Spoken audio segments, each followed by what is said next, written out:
Hello, and welcome to A Sound Constitution here on CHLY 101.7 FM, a show where we focus on health topics important to our community. This year's team is made up of 8 VIU nursing students. Our goal is to demystify health issues and address common misconceptions by sharing evidence-informed information from a variety of reliable resources. All information provided on our show will be available in our show notes on our Facebook and Instagram pages. We want to remind our listeners that the information presented in this show is for educational purposes only and does not replace the advice of your primary healthcare professional.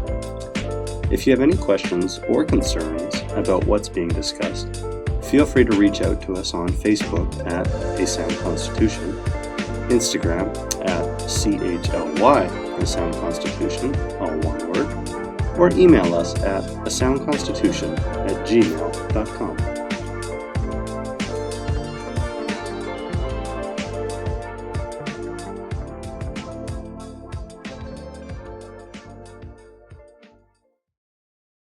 We would like to start our show by acknowledging that we are in the unceded territory of the Snuneymuxw people, with a broadcasting range that overlaps the Cowichan and Sliammon territories. This acknowledgement is done with gratitude to the Snuneymuxw people and with the intention to increase awareness about truth and reconciliation processes and efforts on Vancouver Island. Additional information and resources surrounding Snuneymuxw history, reconciliation, protocol, and land acknowledgement can be found on our Facebook, Instagram, and YouTube pages. Hi, my name's Luke. I'll be your host this week. I'm joined by my co-hosts Jamie, Nicole, and Lauren. Together in this episode, we will be exploring the relationship between alcohol, sobriety, and health. This episode encourages self-reflection. Have you ever wanted to drink less? Have you ever felt uncomfortable with the frequency or quantity of a loved one's alcohol consumption? Have you ever experimented with sobriety? In our first segment, Jamie will be sharing a variety of fascinating statistics regarding alcohol consumption in Canada. The data helps put into context both the individual and societal impact alcohol has in Canada. Jamie will also be sharing how alcohol is metabolized in the human body. We will then hear from Lauren as she explains the current state of sobriety movements in Canada. We will learn where they came from, what their mission is, and how they are changing paradigms from coast to coast. After this, Nicole will share information about the connection between the alcohol industry and public health, especially how the recommended amount of alcohol consumption has changed over time. All of this information will culminate in our final section as we listen to a fascinating interview between Dr. Brian Goldman of the Dose podcast and Dr. Evan Wood, an addiction medicine specialist based out of Vancouver. Please note that if you have any questions about what you hear in this episode, all of our references are available in this episode's show notes. So sit back and enjoy. Cheers to your health. Hello everyone, it's Jamie here again. And today I will be diving deep into the world of alcohol consumption and its impact on our health and communities. Before I dive in, I believe it's important to acknowledge that people often underestimate their alcohol consumption. In fact, according to Dr. Tim Stockwell, an alcohol research expert, and Dr. Zay, a data analyst, they both highlight that individuals tend to downplay both their own and others' alcohol intake, along with its associated harms. Despite alcohol being the leading cause of premature death, many are unaware of its risks. Surveys indicate that reported alcohol consumption significantly differs from actual recorded data, as shown in the 2019 Canadian Alcohol and Drug Survey, where reported alcohol use represented only 38.6% of recorded consumption. Alcohol-related statistics in Canada, including British Columbia, underscore the significant impact of alcohol abuse, according to the Government of Canada and the BC government. For example, in 2021, Canada recorded 3,875 alcohol-related deaths, marking a troubling 21% increase since the onset of the COVID-19 pandemic. Along with that, hospitalization data reveals that a staggering 4.8 million Canadians experienced at least one alcohol-related harm in the past year. These harms encompass a wide range of consequences, including impaired driving incidents, workplace productivity losses, and/or interpersonal conflicts. As well, British Columbia has seen a concerning rise in alcohol-related fatalities due to drunk driving accidents. Prior to the implementation of the Immediate Roadside Prohibition, also known as IRP, program in 2010, approximately 110 alcohol-related motor vehicle deaths occurred annually between 2000 and 2009. However, the introduction of the IRP program led to a significant reduction in alcohol-related fatalities, saving 522 lives by the end of 2019.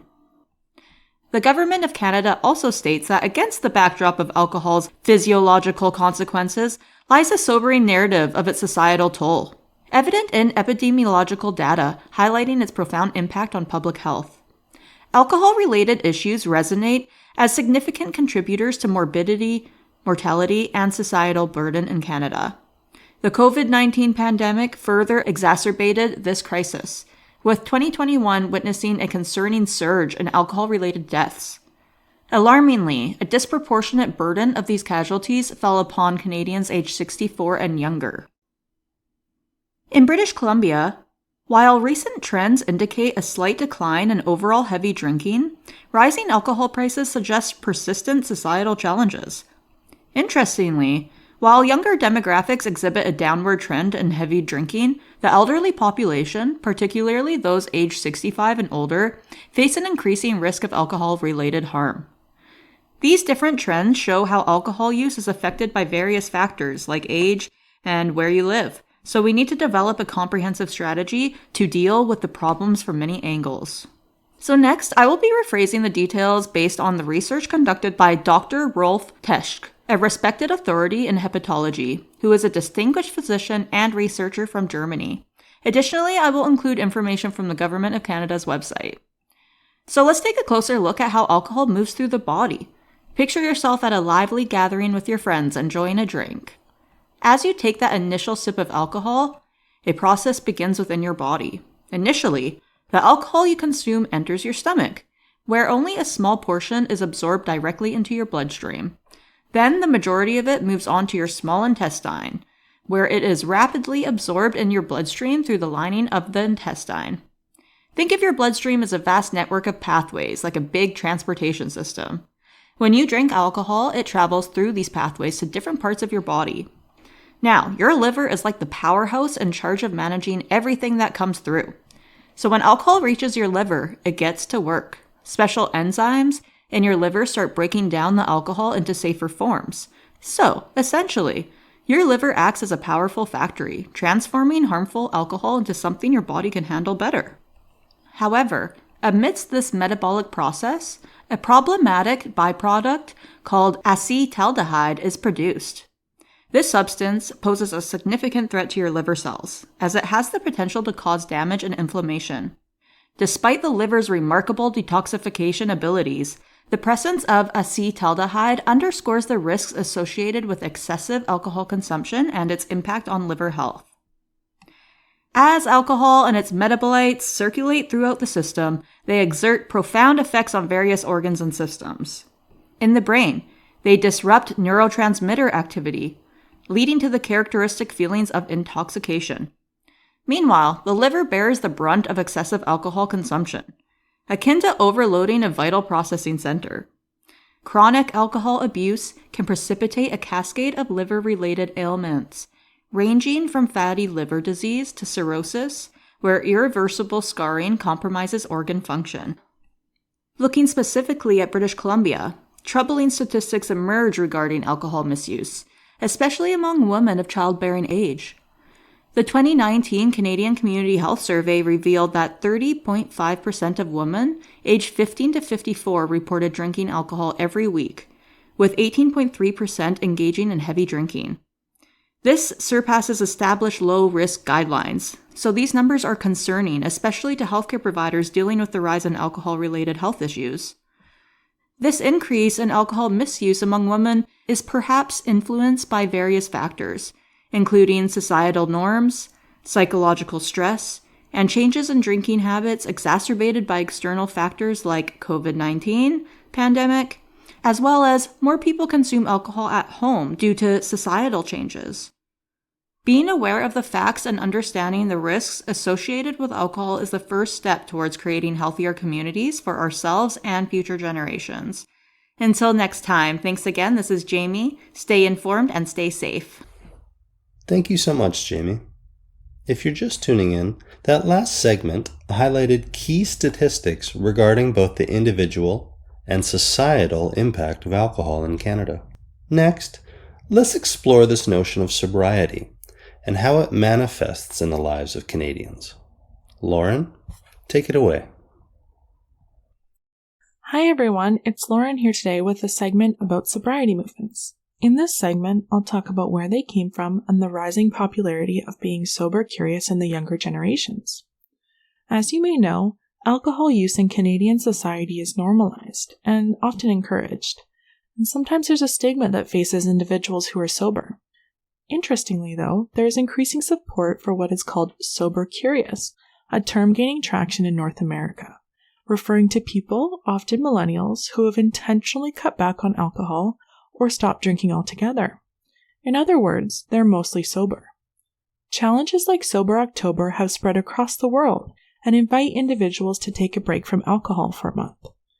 Sober October originally started in the UK as a way to fundraise for people with cancer. The money raised goes to Macmillan Cancer Support, a registered charity in the UK. Each year, they have a challenge where people can sign up to go sober for the month of October and get pledges from friends and family. The Sober Curious movement has contributed to more people taking a break from consuming alcohol and exploring what sobriety might look like for them. Sober Curious is a term that means questioning your relationship with alcohol and thinking about trying sobriety, even if you're not ready to commit to it. Often, sober curious individuals think more consciously about the decision to drink alcohol. Sober curiosity is often defined as having the option to choose, to question, or to change your drinking habits for health-focused reasons, mental and/or physical. The Sober Curious movement has encouraged individuals to recognize the often unhealthy habits that are associated with alcohol. Please note that being sober curious is not the same as sobriety, and it's not usually an option for those with serious alcohol disorders, in which extreme alcohol cravings, withdrawal symptoms, dangerous actions, depression, or other physically and/or mentally problematic symptoms result from drinking alcohol. If you or someone you know suffers with alcohol use disorder, please consult with your primary care practitioner. There will also be resources posted on our Instagram and Facebook pages. Though alcohol may not be a dangerous problem for all, it can still be a problem. You don't have to hit rock bottom to make a serious lifestyle change, and the Sober Curious movement recognizes that and helps to break the stigmas that have long been associated with sobriety. Interestingly, even outside of October, young people appear to be drinking less. According to research published in JAMA Pediatrics, between 2002 and 2018, the number of adults ages 18 to 22 in the US who do not consume alcohol increased from 20 to 28%. For those who were not in college, the number went from 24 to 30%. Also, Health Canada reports from their 2019 survey entitled Canadian Alcohol and Drugs Survey that prevalence of alcohol consumption in youth aged 15 to 19 decreased from 57 to 46% in a year. Clearly, sobriety and curiosity around it is finding a footing in mainstream culture. Other movements, like She Walks Canada, have contributed to individuals discovering the upsides of sobriety. She Walks Canada is a global community for sober and sober-curious women, and its purpose is to engage and empower women changing their relationship with alcohol, celebrate women who are thriving in the freedom and joy of choice, raise awareness for the variety of recovery and support options available, provide online coaching for women who are sober-curious, sober, or living alcohol-free, build a strong support community, and raise money to further develop resources.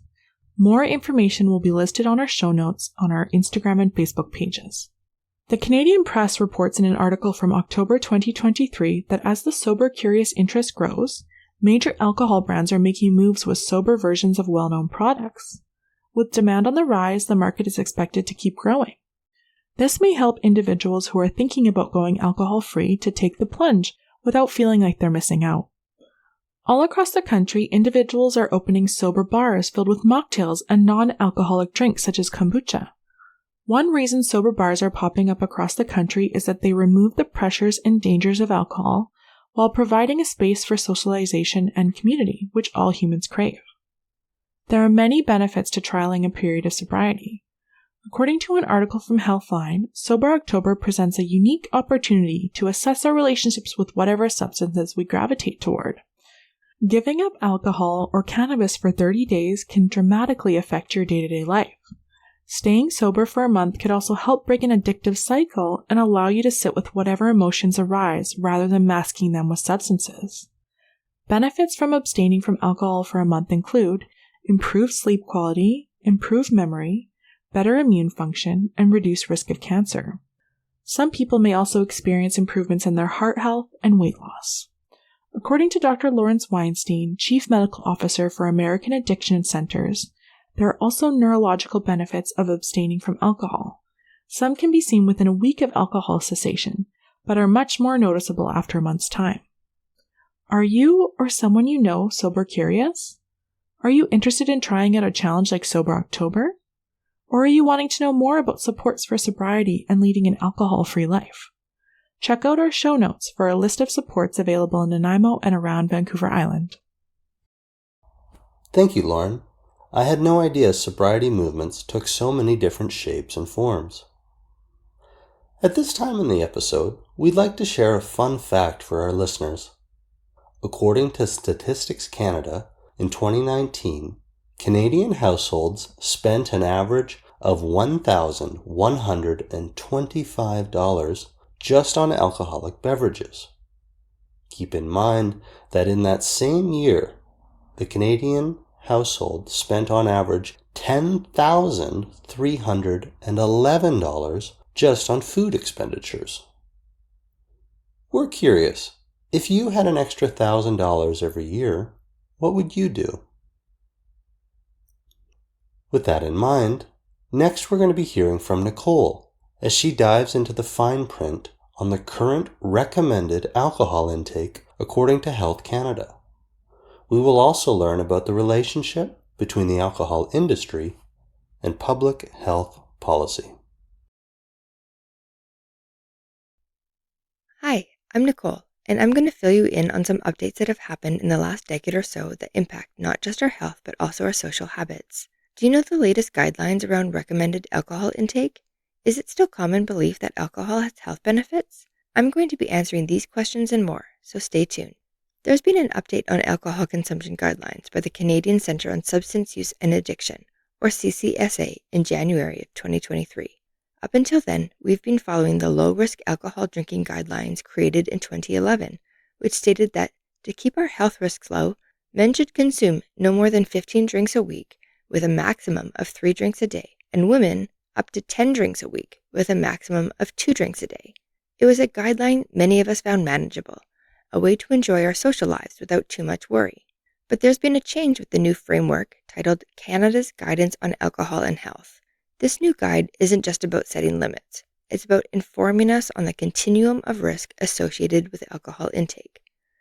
According to the updated guidelines, consuming 1 to 2 drinks per week is considered low risk, 3 to 6 drinks per week as moderate risk, and 7 or more drinks per week is high risk. It is a significant shift, emphasizing a more cautious approach to alcohol consumption.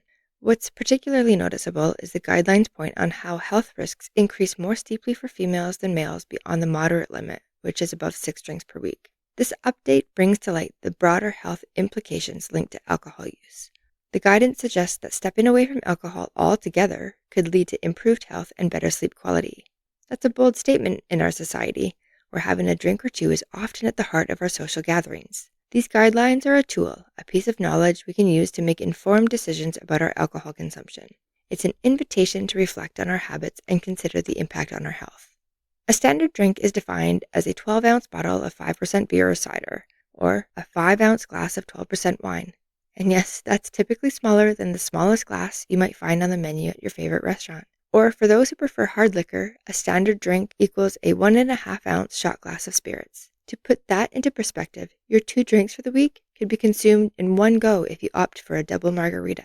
Understanding the standard drink is important as we consider the updated guidance. Consuming 1 to 2 of these standard drinks weekly falls into the low-risk category, associated with minimal alcohol-related health consequences. However, as we move up to 3 to 6 drinks per week, we enter the moderate risk zone where the likelihood of developing certain cancers, including colon and breast cancer, begins to increase. Crossing the threshold into 7 or more drinks per week places us in the high-risk category, significantly elevating the risk of heart disease and stroke. It's important to note that the risk continues to escalate with each additional drink beyond this point. The World Health Organization, or WHO, has recently made a bold and clear statement regarding alcohol consumption, and I quote, "When it comes to alcohol consumption, there is no safe amount that does not affect health." There we have it. No level of alcohol consumption is safe for our health. Alcohol is a carcinogen that is linked to at least 7 different types of cancer. Given that the likelihood of developing cancer increases with the amount of alcohol consumed, it highlights the critical importance of raising public awareness about the carcinogenic risks associated with alcohol and its broader health implications. In Canada, the dialogue around alcohol consumption and health is gaining momentum. The Canadian Centre on Substance Use and Addiction, along with the Canadian Cancer Society, suggests that more can be done to inform the public about these risks. They propose that alcohol packaging should include warning labels. These labels would detail the potential cancer risks and clarify the number of standard drinks contained. The WHO supports the idea of warning labels, noting that alcohol has been classified alongside known high-risk substances like tobacco and asbestos. This comparison underscores the significance of ensuring the public is well informed about the substances they choose to consume.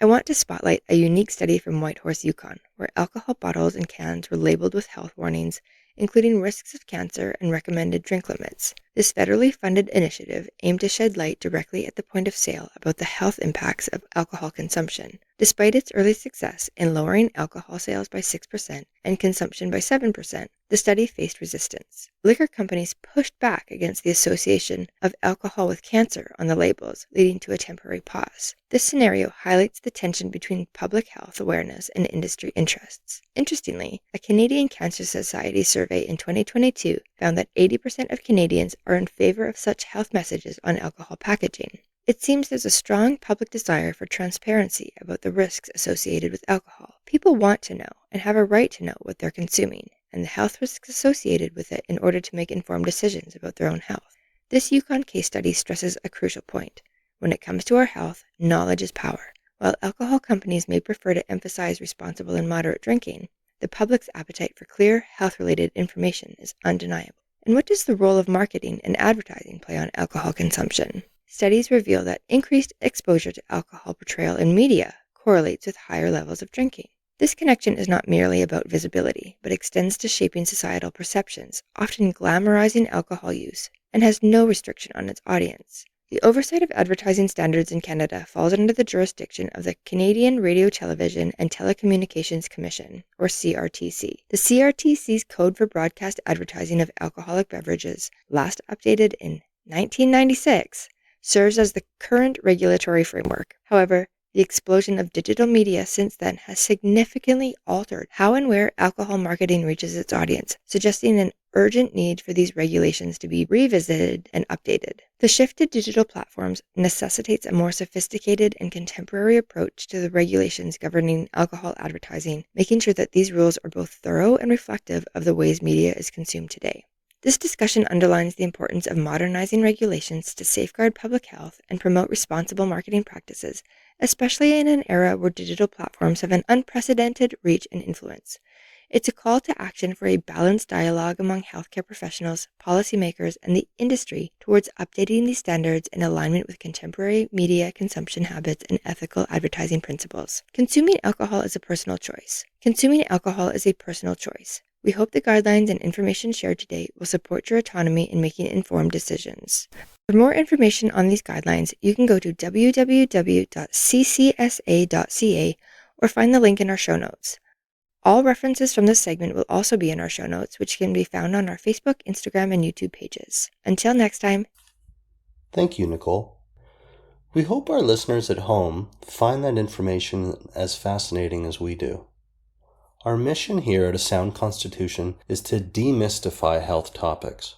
Given that alcohol is deeply rooted in Canadian life, we know that much of the information we are sharing can be overwhelming. In an effort to calm any nerves, we'd like to share another conversation between two credible experts. So next up, we have a segment from the Canadian podcast, The Dose. Here, host Dr. Brian Goldman will be speaking with Dr. Evan Wood. Together, they discuss how alcohol affects our health and how they themselves incorporate health advice into their own lives. Dr. Brian Goldman is a veteran ER physician and medical broadcaster, and Dr. Evan Wood is a UBC professor of medicine. This podcast builds intelligently on the information Nicole shared in our last segment. This podcast was released on December 21st, 2023.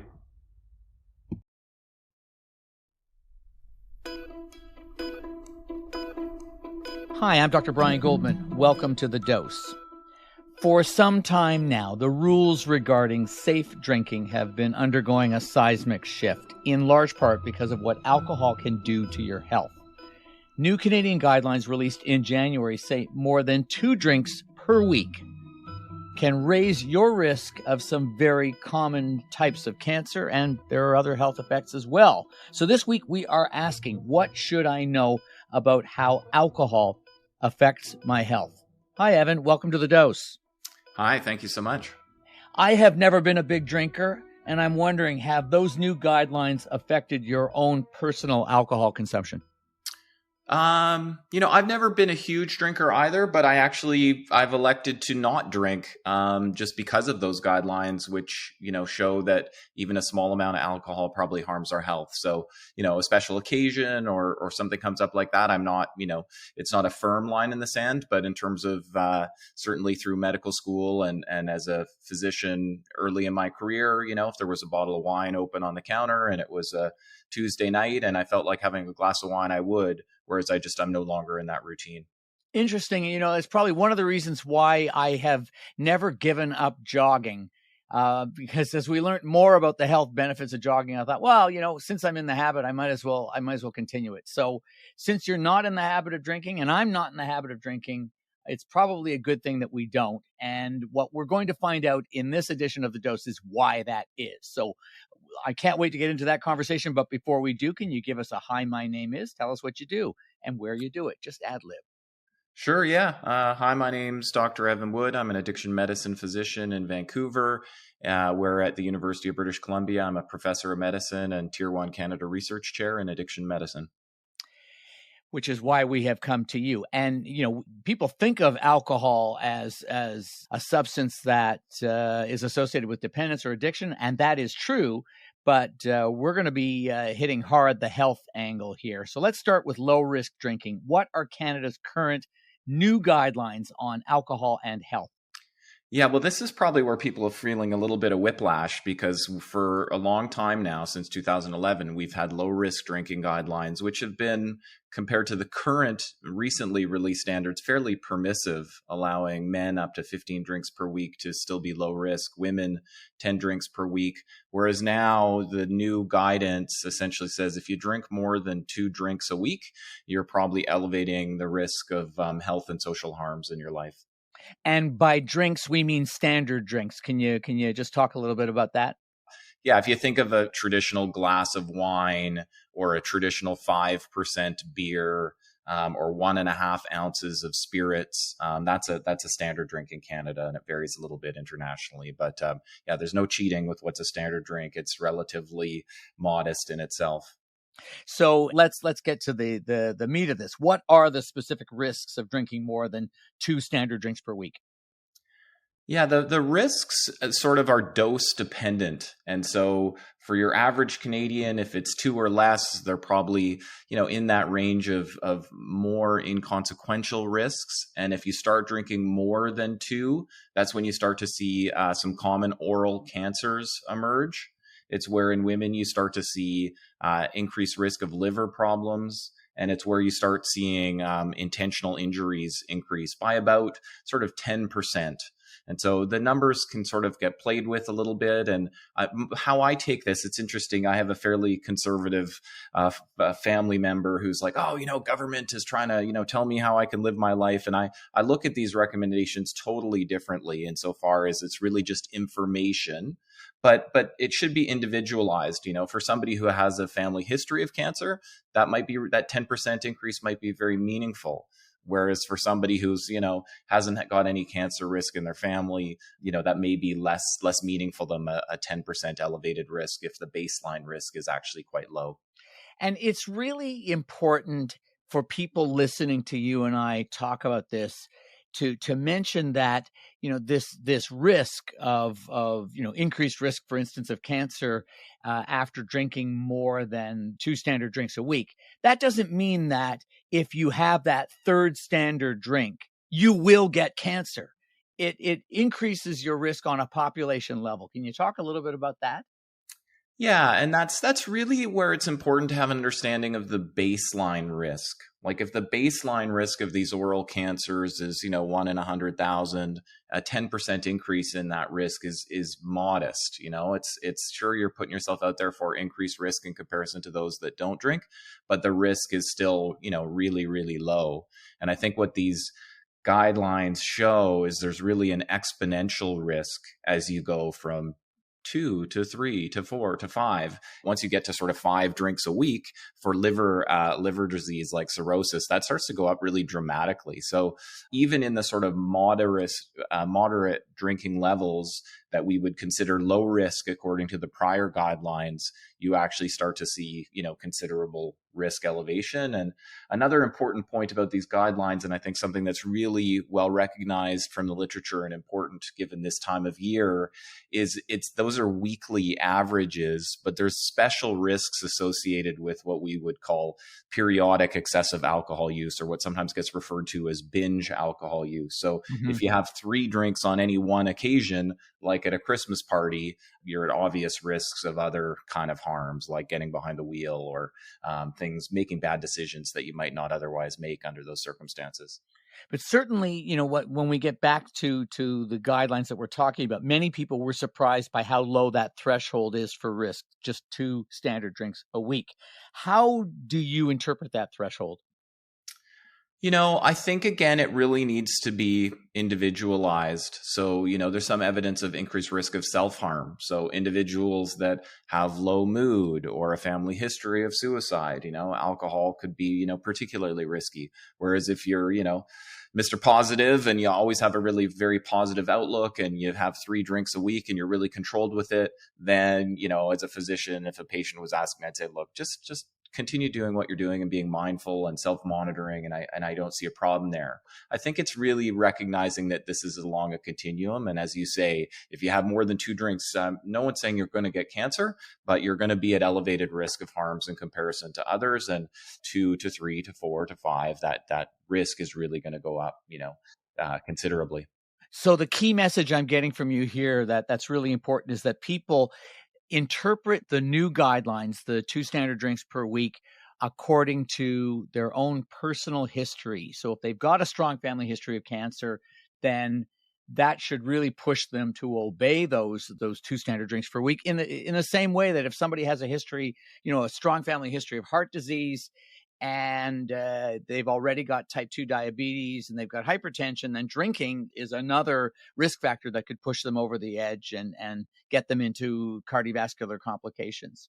Yeah, exactly. I mean, I'm sure there's hundreds of thousands of people in Canada that are getting treated for high blood pressure secondary to their alcohol use. So you're treating, a consequence of alcohol use already. And if you already have high blood pressure, then certainly drinking on top of that is going to be a risk of heart disease and stroke and the things that are identified in that guideline. One of the things we like to do on The Dose is provide what we call smart advice, and sometimes that's being counterintuitive. So I want to play the devil's advocate for a moment. Alcohol use is a topic that certainly generates shame and stigma. I think we know a lot about that. What's the likelihood here that the new guidelines would simply reinforce the stigma? Yeah, I think that's a good question. Canada's alcohol consumption, we're in the We're not race the to UK, are we? well, we're not, but we drink more than the United States, where Really? like we do, yeah, and like the US, life expectancy in Canada is going down because of substance use, and a lot of the policies that we're seeing in Canada, Ontario being kind of the latest in the news recently, is really favoring the consumer. And I think, one of the roles of government is to keep prices down and to make things accessible and affordable. And so, from a sort of libertarian perspective, in a number of Canadian jurisdictions, governments are doing that. They're making alcohol more available, and we know that will have a increased public health consequences in terms of motor vehicle accidents and domestic violence and the health consequences and emergency room visits. So from a public health perspective, some of these changes are problematic. In other circumstances, people should be aware that the ecosystem that they're living in is evolving to make alcohol more freely and easily available. And from the perspective of stigma, I mean, it's such a huge issue when it comes to substance use. So I don't want to say, oh, well, that's not going to increase stigma, because it is a huge issue. But I think these guidelines are really just intended to make people aware of the risks. I don't think we've arrived at a place in Canada where, if you crack a beer at a softball game, people are going to be looking down their noses at you. But it's something to be aware of, because stigma is such a huge issue. But from my vantage point, I don't see these guidelines particularly contributing to stigma. So that people who don't live in Ontario and haven't been paying attention are up to speed. The government has stated that beer and wine will be available in Ontario corner stores by 2026, which will, of course, increase availability and could run counter to this whole new Canadian guideline of no more than 2 standard drinks per week. Yeah, it's a curiosity to me, because I think when it comes to substance use in general, we can look at tobacco and be like, man, we've really done a great job with that. And where it comes to other substances, I think, sometime in the future, we'll be looking back and thinking, what were we thinking? Again, to be the contrarian, what do we know about the benefits of alcohol consumption? Because not that long ago, people were saying, the French paradox, that drinking red wine was good for your health. And, I certainly remember being told that a glass of alcohol a day is okay. And that certainly would be way above 2 standard drinks a week. Yeah. Yeah. I mean, I could certainly say that the lobby groups and the alcohol industry find that, research very compelling. Whereas, from an evidence-based medicine world where people have really looked at that research and parsed it out, it looks like there's no amount of alcohol that provides a health benefit. Even, the sort of 1 drink a week argument, the data just don't support that viewpoint.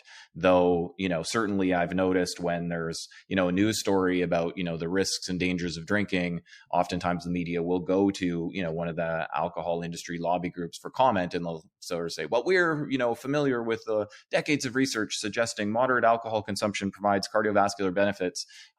If anything, the latest data reflected in the lower risk drinking guideline, or the Canada's guidance on alcohol and health is what it's called, essentially says that there's a host of heart disease secondary to alcohol use, and there's no safe level of use. So it's a little bit, again, it's kind of whiplash for the public who's seeing these sort of, first they're saying this, now they're saying the opposite thing. And I appreciate, that's frustrating, but that's how epidemiology and science work, and how these data are parceled out. And I would be surprised if we go back to thinking that alcohol provides health benefits, because I think just the jury has kind of come back with the decision. And I'd be surprised if it gets flipped again.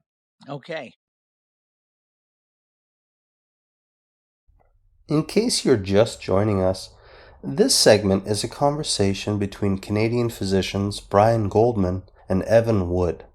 Dr. Goldman is an ER physician who hosts the Dose podcast, and Evan Wood is an addiction medicine specialist.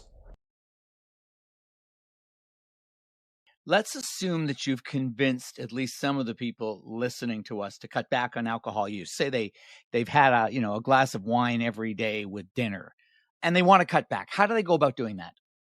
I think there's a host of ways. I certainly have seen and personally have been happy to see the huge number of non-alcoholic drinks that have emerged, which my wife and I enjoy. I like some of the non-alcoholic beers, and now there's non-alcoholic gin and tonics and all sorts of other things that I think just water as a substitute for people who are used to having a nice drink is a step backwards. So I think that's useful. I think it's really important for people to check in with their emotions when they have a drink. And we know just from lab animal studies and human studies, when people get stressed out, their dopamine goes down. That's our feel-good neurotransmitter in our brain. And through learning, we know that alcohol can help with that. So if people find themselves, going to the liquor cabinet when they've got bad news or they're stressed, then, that's something to really keep in check. And then in those circumstances, I think, hey, what is it? Do you need to go for a walk? Do you need to phone a friend? Do you need to go to a yoga class? What are the things that you can do when you're using alcohol to kind of supplement your mood? Some of the people who are listening to us drink more heavily. So let's talk about high-risk drinking, and let's also talk about alcohol use disorder. How are they defined? Yeah, so the high-risk drinking definitions, as we're hearing, have evolved. Alcohol use disorder similarly has had an evolving definition, but essentially is ongoing use of alcohol in the face of health and social harms, and having a desire to cut down or quit alcohol, and having difficulty or inability to do that is what we would call alcohol use disorder. And for people in those circumstances, the guideline that I co-chaired really, highlights that there's things that we should be doing in the healthcare system and a society, and there's things that we should really avoid doing that we do routinely. So for those circumstances, there is a guideline now, that Canada's first national guideline for alcohol use disorder. There's a website that's accessible to the public called helpwithdrinking.ca. So there's things that certainly can be employed in that circumstance to help people. Evan, what would you say are the key points, some of the key points in those guidelines that for which you were the co-chair of the committee? Well, there's psychosocial treatment interventions, so non-medication interventions that can be really helpful. Unfortunately, in Canada, we've really kind of gone, I think, the wrong way with our mental health system in terms of a total near reliance on pills and fleeting visits with physicians to try and enhance mental health. And I think that that's a mistake. But there are psychosocial treatment interventions if you can find a psychologist or a mental health practitioner skilled in those interventions. There's some inexpensive medications, one being naltrexone, another being a camprosate, that can really help with cutting down or quitting alcohol use. And the side effect profile is really acceptable in comparison to lots of other medications that people take. And then a big recommendation of the guideline is commonly prescribed medications to help when people are struggling with alcohol, because drinking alcohol does a hatchet job on our sleep. So people often suffer from insomnia. They can get low mood and anxiety secondary to using too much alcohol. And there's a very, very low threshold to prescribing antidepressants in that context. And a fascinating story from the evidence-based medicine world is how many of the double-blind placebo-controlled trials that tested antidepressants in the context of trying to help people reduce drinking actually showed that people drank more alcohol on antidepressants in comparison to placebo, particularly the serotonin selective reuptake inhibitor class of antidepressants. There's a multitude of studies, including studies looking at serotonin transporter genes that may be implicated in this adverse effect. And actually, if you go to your average physician in Canada, they have no idea that they may actually be giving a medication that'll make people's drinking habits worse. And, on that note, I was astonished to learn that very, very few physicians actually discuss alcohol use with their patients, or at least patients who recognize eventually that they have a problem drinking pattern say that their doctors were unlikely to speak to them about it. Have I got that right? Yeah. Lots of this comes from the National Institutes of Health in the States, which is, a multi-billion-dollar health research funding body. So much information comes out of U.S. studies. But among high-risk drinkers, so people who were drinking at an elevated rate and had seen a physician, and something like only 14% of the physician visits involved the physician asking them about their alcohol use. So there's a big problem with screening. And there's a big problem with the effective treatments. I didn't say that, but while there's studies to show there's more people on antidepressants in Canada than there are depressed people. So there's very, very low threshold to prescribe these serotonergic medications, which is just a fascinating evidence-based medicine story in terms of, people questioning their effectiveness. But when we look at the alcohol use disorder medications that actually have very good metrics in terms of things like the number needed to treat, which are, as you know, ways of calculating how many people you need to treat to see a benefit. So very effective medications according to those metrics. And, studies from Manitoba suggesting that only about 1% of people who might benefit from the medication actually are prescribed it. And in the absence of that, people are struggling. They bounce around oftentimes in primary care. And there's a lot of polypharmacy with antidepressants and antipsychotics being used off label. And the evidence suggests at best that's highly ineffective and probably costly. And at worst, it probably worsens outcomes for people. I want to make sure that I understand this, because what you've just said is really astonishing. Is it that there's a correlation between antidepressant use and alcohol consumption, or is it cause and effect? Is it possible that putting people on SSRIs might actually increase their drinking?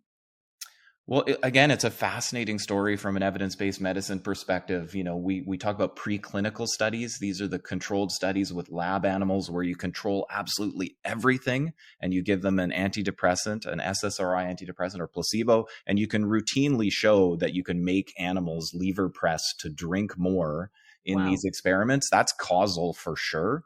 There's case reports, and there's huge numbers of them. There's a study of like 94 cases of antidepressant-induced alcohol addiction. And then there's double-blind placebo-controlled trials, the same kind of trials that were used to get COVID vaccines approved. And there are double-blind placebo-controlled trials that show, in comparison to, the sugar pill, the antidepressant had people drink more. And it's so refined that they've actually looked at sort of alcohol use disorder phenotypes, where it's the sort of the heavy drinking, early onset, severe alcohol use disorder that appears to drink more on antidepressants. And there's all sorts of biases in this literature. The biggest NIH-funded study that was meant to ask and answer the question of whether SSRIs were helpful or not in alcohol use disorder was never published. I always tell people, if someone was having chest pain and saw a cardiologist, they'd look at all of their medications and they'd know exactly, what's the number needed to treat, what's the number needed to harm. It's just very unfortunate that we don't sort of hold ourselves to the same kind of standard in mental health and substance use as other disciplines in medicine. Final question I wanted to ask you, what are the warning signs that someone may have a problem with alcohol? There's a host of things, and oftentimes individuals won't have insight. It may be that they're not sleeping well, or it may be that they're anxious, or it may be that their blood pressure is become elevated. And so there's lots of subtle signs. Certainly low mood can be an issue, but I think that the thing that's really been shown, which I'll repeat, is just how people respond to stress. And if people respond to stress by seeking out alcohol, that often implies that sort of dopamine system of a reward and educating us to do things and increasing the likelihood that behaviors will be repeated is maybe being hijacked by alcohol, and you're leaning on that as a crutch to try and address stress and low mood, which unfortunately doesn't work. That tends to just lead to more stress and low mood as alcohol tolerance goes up. But yeah, I'll just repeat that website, helpwithdrinking.ca. There's tons of resources for the public on there that if people have questions, am I drinking in a high risk way, or maybe do I have an alcohol use disorder, or what are the psychosocial things or other treatments that are available? Lots of information is available there for the public. And that's a good destination to point our listeners to. Dr. Evan Wood, thank you so much for enlightening us on this fascinating subject. And I hope a lot of people who are listening to this learn from it. My pleasure. Thanks so much for the conversation. Dr. Evan Wood is an addiction medicine specialist physician and a professor of medicine at UBC, where he holds a Tier 1 Canada Research Chair in Addiction Medicine. Here's your dose of smart advice. The short-term risks of alcohol consumption are well known. Things like injuries from falls and motor vehicle crashes. Over time, excessive alcohol use can also lead to the development of a long list of chronic health conditions. They include high blood pressure, heart disease, stroke, liver disease, and digestive problems, cancer of the breast, mouth, throat, esophagus, voice box, liver, colon, and rectum, depression, anxiety, and dementia. All of those are in addition to alcohol use disorder, plus all of the social problems that arise from alcohol dependence, things like unemployment and family problems. We used to think that 1 or 2 drinks a day were okay and maybe even helpful for your cardiovascular health. But new and more conclusive research has shown that anything more than 2 standard drinks per week raises the risk of both the health and social harms I mentioned. For these new guidelines to pan out across the population, we need to talk more openly about safe alcohol consumption. That includes healthcare providers. Studies have found that fewer than 1 in 5 people with high-risk drinking patterns say their doctor talked with them about their drinking habits. At some point, you need to assess your own personal risk from alcohol. For instance, if you have a strong family history of cancer or any of the other diseases I mentioned, then you should try and stick to the new guideline of a maximum of 2 drinks per week. The best time to try and curb your personal alcohol use is before your consumption becomes heavier. The biggest warning sign that you may have a problem with alcohol is if you try to cut back but struggle to do so. Other indicators include anxiety, poor sleep, low mood, increased blood pressure, and using alcohol to cope with stress. We now have effective treatments for people with severe alcohol use disorder. These include cognitive behavior therapy, or CBT, and medications such as acamprosate and naltrexone. One final tip. This is not widely known, but being on an antidepressant may increase your consumption of alcohol. Given the wide use of antidepressants, it's a factor that may hamper the ability of some people to reduce their alcohol consumption.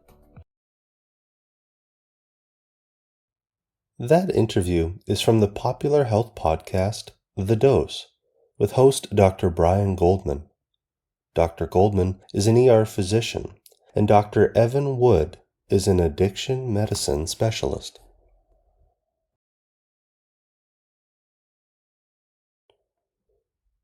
In his interview, Dr. Wood mentioned a website, helpwithdrinking.ca.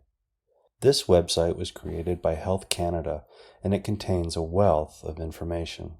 We'd like to wrap up this episode by sharing some resources if you are worried about your own or someone else's alcohol consumption. First off, counseling is available to anyone who is directly or indirectly affected by alcohol and other drug use. Call the 24-hour BC Alcohol and Drug Information and Referral Service to learn more. Their number is 1-800-663-1441. Again, their number is 1-800-663-1441. Furthermore, the following information can be found on helpwithdrinking.ca. Getting help for a drinking problem can bring up a lot of scary and uncomfortable feelings. This is normal, and there is support available for you to make the process easier. If you decide that you want to get treatment for alcohol use, there are some things you can do to prepare for your visit with a healthcare provider and make it more likely that you will get what you need out of the appointment. Here are some tips that can make it easier for you to communicate with a healthcare provider. Number 1, get informed. Understanding how alcohol can impact your health and well-being can help you make more informed decisions when talking to a healthcare provider. Before your appointment, read up about alcohol use and its impact on health and well-being. Number 2, think about what you want. Take some time to think about what you want to achieve. It could be as simple as cutting back on alcohol, or quitting completely, or just improving your overall well-being. When you have a clear idea of your goals, it can make it easier to communicate them to others. Number 3, write things down. Before reaching out for help, write down any questions or worries you may have. When you meet with your doctor or nurse, you can look at your notes to make sure you don't forget to bring up any important points. Number 4, Be honest. When talking to healthcare professionals, it's important to be open and honest about your alcohol use. Most providers want to help you, and if you tell them the truth, they'll be able to give you care that is best suited to you and your situation. Number 5, seek non-judgmental environments. Try to find organizations or treatment centers that have a non-judgmental and supportive atmosphere. This will make it easier for you to feel comfortable and understood.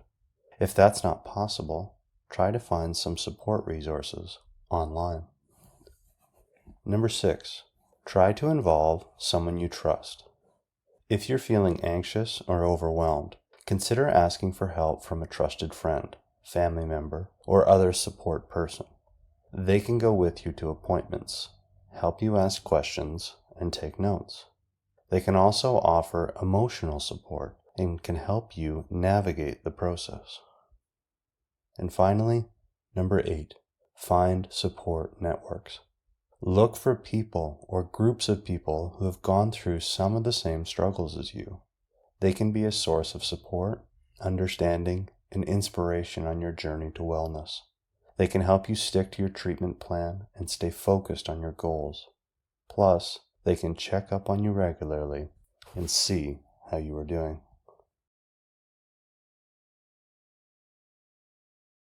Well, that's it for this week, folks. I'd like to extend my gratitude to my co-hosts for all their hard work in creating this episode. And I'd also like to thank all of our listeners. We hope that you enjoyed listening to this as much as we enjoyed making it. Cheers.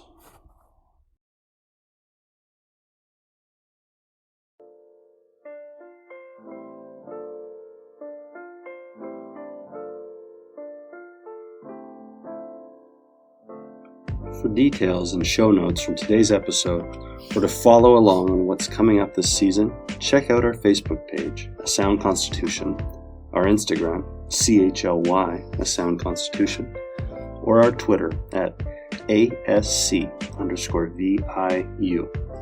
If you've missed parts of this episode, or would like to listen to this episode or episodes from our past shows, check out our YouTube at The Sound Constitution. Otherwise, we'll see you all next week.